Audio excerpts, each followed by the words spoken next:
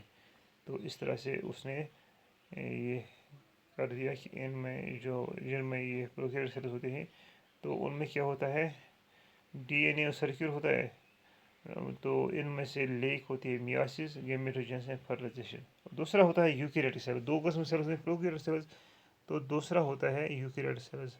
پروکیریوٹک sales بہت first form sales ہوتے ہیں جن میں نیوکلیئر میمبرین نہیں ہوتے. مین پوائنٹ یہ ہے, تو نیوکلیس بھی نہیں ہوگا, اس میں کوئی میمبرین نہیں ہے. تو یوکیریوٹک سیلز ہیں, these are double membrane systems carry respiratory enzymes in mitochondria. یہ ڈبل میمبرین سسٹم ہوتے ہیں. تو اس سے کیا ہوتا ہے, ڈبل میمبرین سسٹمز کیا ہوتے ہیں, کیری ریسپریٹری انزائمز, ان میں ریسپریٹری انزائم موجود ہوتے ہیں ان مائٹوکونڈریا کنٹیننگ سبسیڈ آرگنز لائک مائٹوکونڈریا. تو اس طرح سے ریسپریٹری انزائمز مائٹوکونڈریا کو یہ مطلب اس میں یہ جو ہوتا ہے respiratory enzymes carry respiratory enzymes mitochondria contain سبسیڈ آرگنز لائک مائٹوکونڈریا. اس میں سبسیڈ آرگنز ہوتے ہیں جن میں mitochondria power house of cell ہیں, Golgi apparatus processes and have nuclear envelope around the genetic material forming distinct nucleus, having linear DNA associated with the proteins may be haploid or diploid, have mitotic apparatus during cell division, undergo meiosis, gametes formation. تو اس میں جو eukaryotic sales ہوتے ہیں ان میں کیا ہوتا ہے کہ ان میں کچھ خاص آرگنز موجود ہوتے ہیں. ان میں جو جیسے کہ مائٹوکونڈریا ہوتا ہے, گولگی apparatus پلاسٹر ہوتا ہے, اور نیوکلیئر انوولوپ ہوتا ہے, اینڈ ہے جینٹک میٹیریل فارم. اس میں جینٹک میٹیریل جو ہوتا ہے تو کیا ہوتا ہے, اس میں جو ایک ڈسٹنکٹ نیوکلس میں ہوتا ہے, کہ یوکیریوٹک سیل میں پروکیریوٹس میں ایسے ڈسٹنکٹ نیوکلس موجود نہیں ہوتا ہے. لینئر ایسوسیٹڈ ود پروٹین, اس میں پروٹینز ہوتے ہیں, اس میں ڈی این اے ہوتا ہے. تو اس طرح سے ہم کہہ سکتے ہیں کہ یوکیریوٹک سیل میں ویل ڈیفائنڈ نیوکلس ہوتا ہے.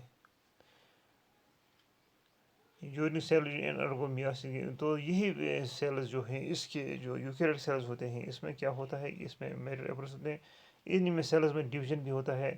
تو اس کے علاوہ یہ میاسس یہ انڈر بھی جاتے ہیں جیسے کہ ہوتا ہے ان سیلز میں, سیکس سیلز میں. تو اس کے علاوہ گیمیٹوجینسس گیمیٹک فارمیشن ہوتی ہے. تو اسی طرح سے اور ایک ہوتا ہے فرٹیلائزیشن. فرٹیلائزیشن کو reproductive phase when the 2 different sex germ cells fuses with each other form zygote. تو یہ ان میں فارم ہوتا ہے, تو لیکن پروکیریوٹک میں فارم نہیں ہوتا ہے. اس طرح سے dear students, it is sufficient today.